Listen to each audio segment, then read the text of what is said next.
Então, muito bom dia, Sr. Presidente. Bom dia, Isabel. Do Conselho Nacional de Lisboa. É uma honra para a delegação de Cascais ter acedido a dar-nos esta entrevista. O tema da nossa newsletter deste mês é o jornalismo e a justiça. E, nessa medida, gostaríamos de saber quais são as três grandes questões que o binómio justiça-jornalismo suscita. É assim, eu acho que, em primeiro lugar, naturalmente, o prazer é todo meu em receber a Sra. Presidente da Delegação de Cascais aqui nas instalações humildes do Conselho Regional de Lisboa, nesta sala do plenário que eu acho, modéstia à parte, que é muito bonita. É muito bonita. Quem foi encarregue da decoração fez um excelente trabalho, porque de facto é uma sala que eu acho que deveria ser do conhecimento dos colegas. Aliás, eu estou a pensar fazer uma visita virtual ao Conselho para colocar no nosso site. Relativamente ao jornalismo e à justiça, é uma questão que me tem preocupado bastante e que já tenho falado algumas vezes sobre o assunto. O óbvio é o segredo de justiça que de facto é violado consoante o interesse que existe na divulgação dos factos. E o que nós assistimos é que não se passa nada, as coisas passam, acontecem e nunca se descobre o que é que acontece na prática. E isso preocupa-me e, de facto, o Conselho Regional tem recebido muitas queixas e muitas reclamações de colegas da área penal que, de facto, é onde se verifica esta situação de forma muito grave, que se queixam de que a acusação utiliza os meios de comunicação social para divulgar factos e para fazer condenações na praça pública em muitas situações e que depois o advogado, quer por limitações do estatuto, quer por limitações decorrentes do desconhecimento que existe do processo, porque o advogado não conhece o processo na sua totalidade e é confrontado por vezes naqueles processos mais mediáticos diariamente com factos novos que vão surgindo, que nem conhecia. E por isso o advogado fica sempre numa posição muito fragilizada e, por natureza e por consequência, o cliente também. E o cliente acaba por ser muitas vezes condenado em praça pública e quando acontece, por exemplo, não se confirmarem os factos que são difundidos na comunicação social, e nós sabemos que é o que acontece, a não prova dos factos não tem a mesma divulgação dos factos que são divulgados inicialmente. E isso é terrível, porque é suficiente para destruir a carreira de uma pessoa. Exatamente. É suficiente para destruir a carreira de uma pessoa, porque, de facto, infelizmente, há pessoas que se podem queixar da condenação em praça pública e dizer, com toda a razão, que lhes arruinou a vida. E eu conheço vários casos, e tu também, obviamente. Também. Porque a partir do momento em que é lançada uma mancha sobre alguém, a partir daí a mancha dificilmente sai. Dificilmente sai. E isso preocupa-me bastante, porque acho que a valorização da justiça e a credibilização da justiça passa também por isto. Passa por a justiça ser séria. Ser séria e ter uma atitude credível perante toda a gente. Perante toda a gente. E o facto de, muitas das vezes, os factos virem para fora, não acredito que credibilize a justiça, pelo contrário. Eu acho que os julgamentos têm que ser feitos nas salas de tribunal e não nos meios de comunicação social e na praça pública. Essa é a primeira questão. A outra questão que eu acho que se verifica bastante e que é bastante preocupante no relacionamento entre a justiça e a comunicação social tem a ver com a falta de formação. Eu entendo que muitas das coisas que são ditas pelos senhores jornalistas durante as peças que incidem em matéria de justiça, eu não queria dizer mentiras, porque não é uma questão de mentira, mas o que é afirmado sobre matéria jurídica tem a ver com desconhecimento. Puro. E não têm tempo, porque muitas das vezes os senhores jornalistas, eu sei, de manhã têm que fazer uma peça sobre justiça, à tarde têm que fazer uma peça sobre sociedade e à noite, se for preciso, o mesmo jornalista tem que fazer uma peça sobre economia. Portanto, não tem tempo para fazer uma análise detalhada das diversas matérias para poder fazer uma notícia credível. E aí eu defendo, e acho que a Ordem dos Advogados tem um papel fundamental, que é a própria Ordem deveria dar formação naquelas matérias que todos sabemos quais estão, mais aparecem na comunicação social, aos senhores jornalistas. E proporcionar a possibilidade dos senhores jornalistas terem formação dada por advogados, professores de direito, o que entendermos, sobre aquelas matérias que mais aparecem na comunicação social, para quando os jornalistas da área da justiça que mais se debruçam sobre a matéria, de facto falarem com conhecimento de causa. E isso parece-me algo que é nossa obrigação, minha e tua também. Acho que temos que fazer essa formação dos jornalistas e isso evitaria, perdoe-me a imodéstia que nós temos que ter neste caso, que somos as pessoas, penso eu, nós, Ordem, para dar essa formação, as melhor classificadas e qualificadas para dar essa formação, temos essa obrigação e acho que deveríamos pensar nisso seriamente para que, pelo menos, o senhor jornalista, quando falar de matéria jurídica, saiba do que fala. O último ponto que eu pensando sobre a matéria também me causa alguma perplexidade é a incapacidade que a Justiça, a própria Justiça, revela na comunicação com a própria comunicação social, com os senhores jornalistas, e com os cidadãos em geral. Porque a falha que a Justiça tem na comunicação do que faz é, primeiro, com os senhores jornalistas e depois, naturalmente, com a própria sociedade. E há uma coisa que a Justiça parece esquecer muitas das vezes, que é, ela é administrada em nome do povo, mas parece que não quer dar conta do que faz ao povo. Ora, não faz sentido. O povo, e em nome do povo, é que a Justiça é, no fundo, realizada. E essa realização tem que ser compreendida por aqueles em nome de quem é feita. É normal, é o que faz sentido, é o que tem que ser feito.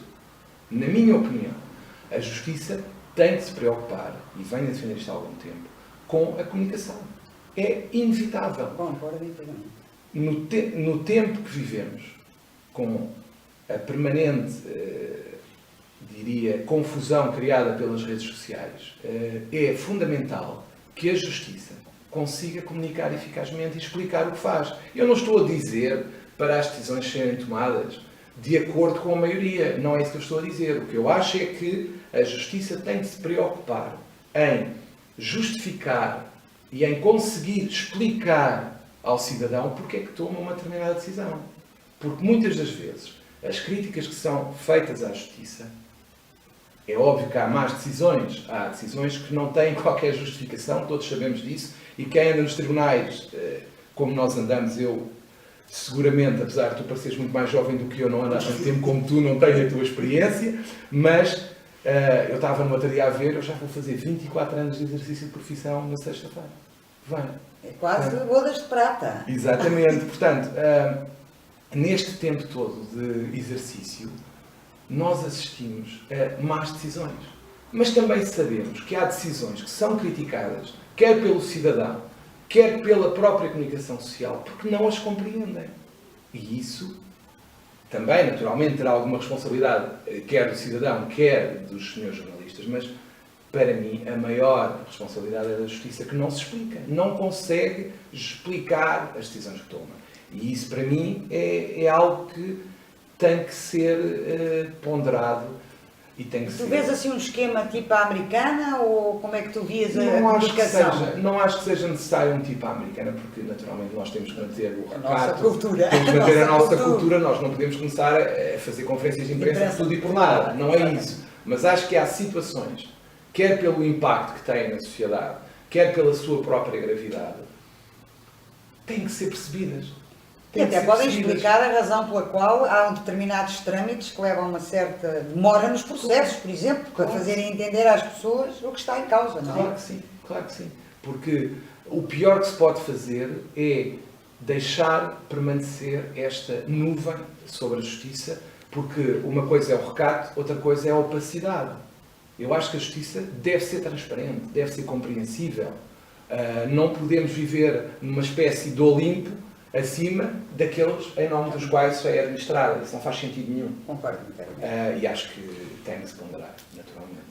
Respondeste à segunda pergunta que eu tinha logo.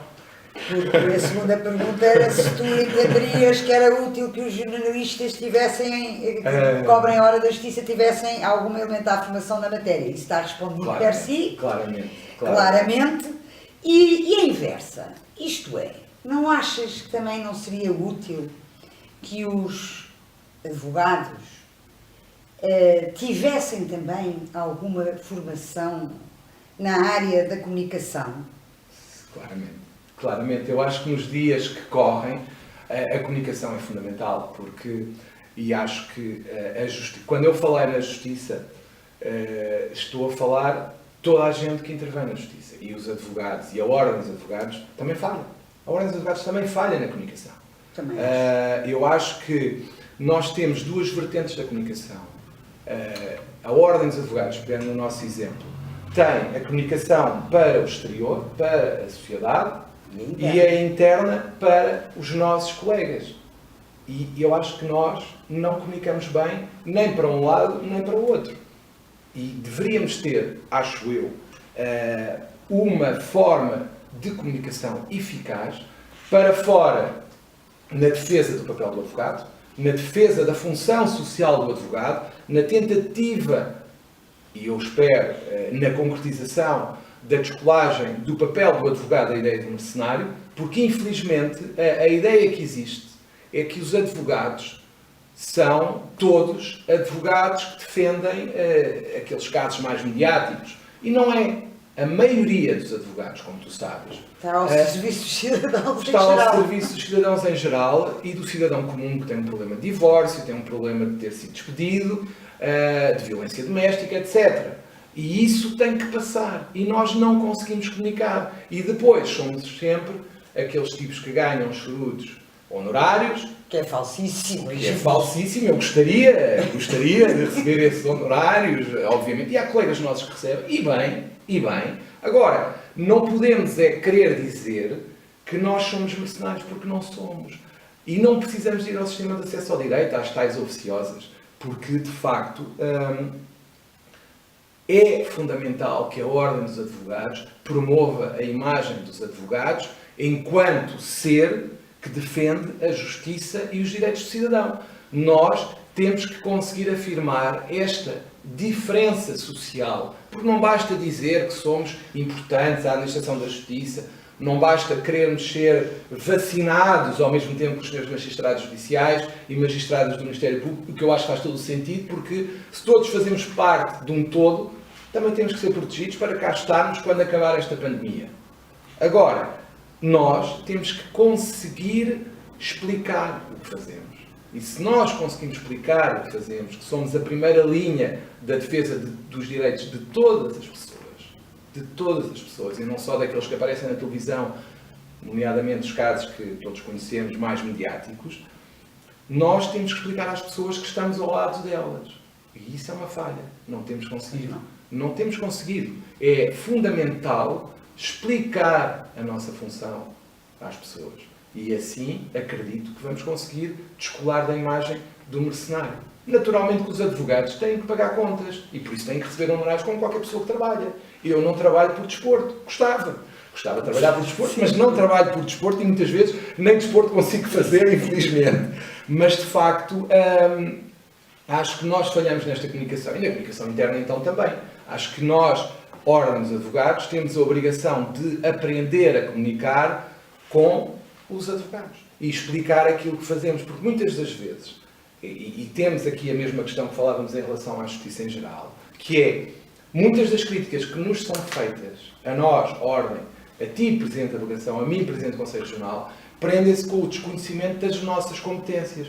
Porque muitas das vezes... Acha que a gente pode mais do que pode. Podemos mais do que podemos do âmbito das competências que nos são atribuídas pelo Estatuto. Exatamente. E depois há pessoas que, infelizmente, aproveitando o palco que é dado pelas redes sociais, também contribuem para essa desinformação. Mas nós temos que conseguir explicar as nossas competências. E isso é fundamental para que a própria classe perceba a razão da nossa existência. Exatamente. Olha, e diz-me outra coisa, João. Tu não achas que, como afirmaste, que havia essa questão de formação necessária aos jornalistas e formação necessária aos advogados do ponto de vista da comunicação também, e quem melhor que ninguém, tu que tens tido um meritório trabalho, quer na área da formação, quer na área da comunicação, neste teu mandato, para o fazer, não achas que se calhar estabelecer-se uma parceria, fosse com os sindicatos jornalistas, fosse até com algumas dos órgãos de comunicação social, e existir uma espécie de parceria entre os jornalistas e os advogados, no sentido de fazermos formações recíprocas, fosse uma ideia que podia facilitar, no fundo, um reaproximar entre estas duas classes, que, quanto a mim, têm demonstrado no desenrolar do mundo e da vida, que quando se unem são fundamentais na defesa dos cidadãos. Veja-se, por exemplo, o caso Collor, os jornalistas e os advogados conseguem, por si, no fundo, defender a própria democracia. Eu acho que somos duas profissões que temos ali também algo de comum, que somos as frontlines do cidadão. E nessa medida, não achas que seria útil a gente promover esse intercâmbio por qualquer forma? Eu acho que sim. Deixa-me só dizer algo em relação ao que tu afirmaste bem, que entendo também, como tu, que quer os jornalistas, quer os advogados estão na linha da frente da defesa da democracia. Porquê? Porque só com uma informação livre e independente nós conseguiríamos defender-nos de tendências totalitárias. É óbvio que sim, e o Estado de Direito precisa de uma informação credível e independente. Infelizmente, o que nós assistimos por força, quer da pressão das redes sociais, quer da pressão financeira, o que nós temos vindo a verificar é que a informação cada vez é menos de investigação e de defesa dos direitos, porque se limita, e basta ver, às vezes sai uma notícia num sítio, é replicada em vários órgãos de comunicação social, exatamente igual, até em vírgulas, sem que haja qualquer preocupação de investigação ou de autonomizar uma notícia. E isto é preocupante. E isto deve-se ao quê? Deve-se a algo que tu também sabes que existe, que é as redações são cada vez menores e os jornalistas cada vez têm menos tempo e limitam-se a replicar o que aparece no outro lado. E isto, no Facebook, onde for. Até no Facebook e nas redes sociais em geral. Exatamente. Seguramente. E isso é um risco. E acho que havia aí uma ideia que também é perigosa, de ser a própria União Europeia ou os Estados a subsidiarem o jornalismo independente, na medida em que o risco que existe, e nós assistimos cá em Portugal em algo que também foi similar e que é perigoso, mas que deveria haver uma forma de autonomizar algum financiamento do Estado, de uma entidade independente, mas que permitisse sustentar o jornalismo independente e autónomo, porque nós sabemos que se for uma mera lógica financeira, as relações vão ser cada vez menores e às tantas limitam-se a replicar redes sociais e pouco mais. Isto é só para dizer algo em relação ao que tu afirmaste, que me parece que tens toda a razão. A outra situação que referiste tem a ver com algo que desde que eu assumi a formação do Conselho Regional, até o pelouro da formação, sempre defendi, que tem a ver com a multidisciplinaridade. Basta pensar nas formações que nós no Conselho Regional fazemos. E fizemos, por exemplo, em matéria de violência doméstica, para perceber que havia muitas conferências em que nem sequer havia um advogado em 10, por exemplo, oradores. Porque tentávamos recolher um conhecimento amplo, vasto, multidisciplinar. E acho que, de facto, como disseste, deveria ser ponderado, deveríamos chamar mais jornalistas para as nossas formações, e eles também nos deveriam chamar a nós, para que possamos receber conhecimentos dos dois lados e dessa junção termos um jornalismo mais forte, mais credível, que sabe o que está a dizer, como referimos há pouco, daquela necessidade de formação dos jornalistas em matéria jurídica, e do nosso lado também aprendermos a comunicar. Pois, e é fundamental, há um déficit de comunicação que de facto é gravíssimo e que nós, advogados, temos muitas dificuldades em comunicar. Isso é um problema que existe, porque de facto nós, quando comunicamos, às vezes não somos eficazes. E aprender com os jornalistas é sempre importante. Só aqui uma última coisa. Em nihilo tempore, muito in nihilo tempore, num congresso dos anos 90, já se colocava esta questão dos problemas deontológicos, por exemplo, até dos próprios jornalistas e na dificuldade que existia no fundo, na disciplina das regras deontológicas, embora eles tenham um código, digamos, deontológico. E tem a emissão da carteira profissional. E tem a emissão da carteira profissional. Mas os advogados foram defendendo, em vários congressos, das tais de há muitas décadas, que seria muito útil a existência de uma ordem dos jornalistas, por exemplo, que poderia contribuir para que houvesse umas regras deontológicas mais claras, por um lado, e por outro, que uma forma mais eficaz de as disciplinar. E, portanto, eu gostava de saber, alguma vez tivestes, isto foram grandes discussões, eu estou a falar há 30 anos atrás, já discutíamos isso. E, portanto, já se adivinhava que isto se ia adensar esta problemática toda do jornalismo e da justiça. Claro. E há uma ideia que alguma vez pensaste nisso, ou que poderia fazer sentido? Nós, em Portugal... Eu acho que até defendia mais os jornalistas. Sim, eventualmente. Eu acho que em Portugal nós temos uma tendência, que também se verifica com a legislação, que é criar mais legislação. Ou seja, se há um problema, vamos criar mais legislação. E muitas das vezes, se calhar, nem é necessário. Eu acho é que, se calhar, às vezes, o mais importante é pôr o que existe a funcionar. E, por exemplo, se a Comissão da Carteira Profissional, se a entidade reguladora da comunicação funcionarem melhor e funcionasse bem, se calhar resolvemos o problema.